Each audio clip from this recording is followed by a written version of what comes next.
and she did this wonderful presentation. This month has been a busy month. We celebrate Black History, Valentine's, President Day. We had a lot going on within the world and in what we deal with. And so today, Antoinette is going to, we're going to touch on Black history a little bit, which is love. It's all love. We've all come a mighty, mighty long way because God brought us here. And God is love. Let's hug ourselves and say, God is love. God is love. And guess what? He loves us. And he shares it with us. Let's give God a hand clap as Antoinette comes forward and bless us. Thank you. And then we'll have a little word from the Lord. A big word. Oh, I thought I had turned this off. I apologize.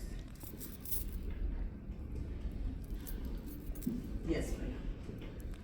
Okay, this is your Black History moment. I am weak, but thou art strong. Jesus, keep me from all wrong. I'll be satisfied just as long as I walk, dear Lord, close to thee. Just a closer walk with thee. Granted, Jesus is my plea. Daily walking close to thee, close to thee. Let it be, dear Lord, let it be. This is a song that one of the parishioners from my church at home would every Sunday walk through and sing. We were kids then, so we had no idea that she was Mahalia Jackson. She was just Miss Mahalia to us, who would swat you with a ruler if you didn't sing well. Okay, she was born October 26, 1911. She was born to parents who had been enslaved, and they still were in slavery. But her grandmother could pass the bag test. In Louisiana, if you were lighter than the brown paper bag, you were considered white. And if you were darker, you were not white. So her grandmother was light enough to do the paper bag, so because the family, her parents were working for it, did not allow children. They had to be 10 so they could work the field. So her grandmother took her, promising them that she was going to return her at age 10, and she did not. So she started working in people's homes, scrubbing the floor, doing little things, but she always had a song in her heart. So one lady told her, you need to come and join the church. And she joined the church that I grew up in. And so we didn't know her. I mean, we knew her as Miss Mahalia, but we didn't know that she was the queen of gospel. No idea, no clue. She never told us. So she stopped working at cleaning floors because some gentleman asked her to sing in his bar. Her grandmother told her that was not a good idea, but she did it anyway. So in the bar room, she would sing, he's gonna love you like nobody loved you. Come rain or come shine. High as a mountain and deep as a river. Come rain or come shine. I guess when you met me, it was just one of those things. But don't ever bet me, 'cause I'll come true again. And nobody loved me like he loved me. come rain or come shine. He's on my side, 'cause I'm gonna be true if you let me. Come rain or come shine. Which the song is really Jesus is gonna love me, and she took that out because she couldn't sing the words testifying. She recreated something else. So in some bars, you know, they like to dance.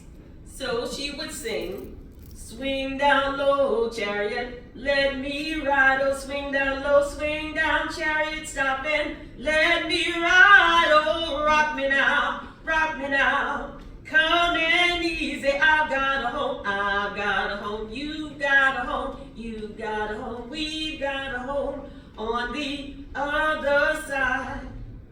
And she would do things like that to earn money, and she went from bar to bar, and the success came when she sang at Pat O'Brien's, which is one of the oldest bars in New Orleans, and it has parties every 20 minutes because something great happens in the great city of New Orleans. Okay, she was the first person of color to march on Washington with Martin Luther King. And during that process, she was the first woman to sing to a crowd of that size. So she was a great civil rights worker who with many, she sang, I've been tossed, torn, and scandalized. And she also sang How We Got Over. The march was Dr. King's big event. He had millions of people there, but he had a prepared speech. So she made her way down to where he was, and she told him, baby, just tell him the dream and stop all this filibustering. So he did the speech, I have a dream, off the top of his head. He had no paper, and he kept apologizing, but he made it through. And she sang, Walk With Me, Lord, when he was saying it, so the people around her could pay attention. She also sang the Star Spangled Banner at John F. Kennedy's inauguration on the plaza, and then she sang Etta James at Last, and she gave her the credit for it, but she sang that at the ball. So she was quite known by now, and then she would go out of the country, and that was where she made her money, because she could sing gospel songs, and she could sing songs that she had kind of reworked. So when she finally came back in 1963 to the church, we were children then. I was like 12. And we were singing, I'm gonna lay down my sword and shield down by the riverside. And she told us to shut up and come and sit by your parents. And we all went down. And she turned and told the pastor, they shouldn't be singing this. They don't have no burdens.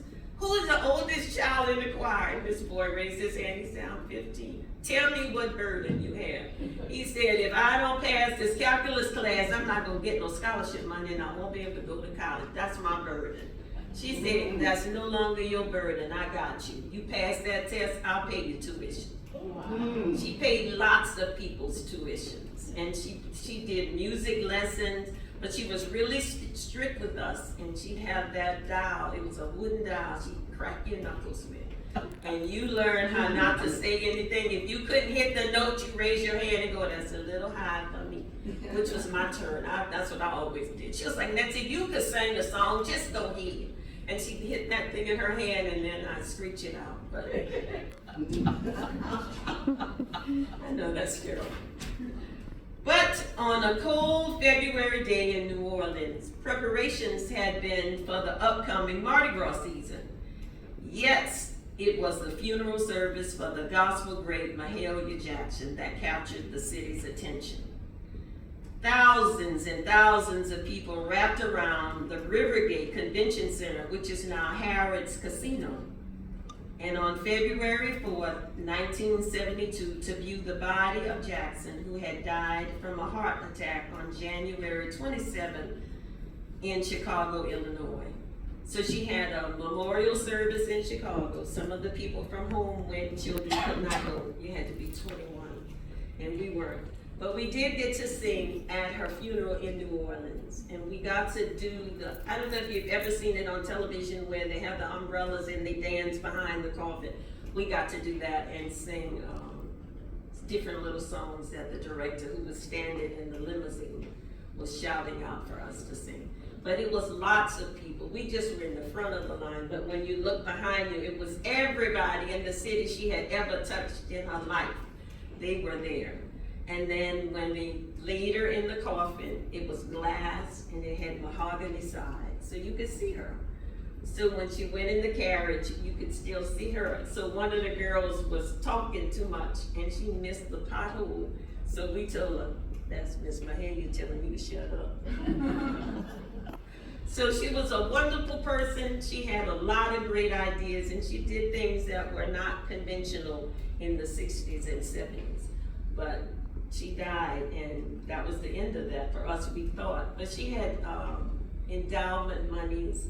So if you needed to apply for something, and it didn't have to be college, you could be learning a new trade, you want to start a business, you would fill out the little form and tell them how you knew her.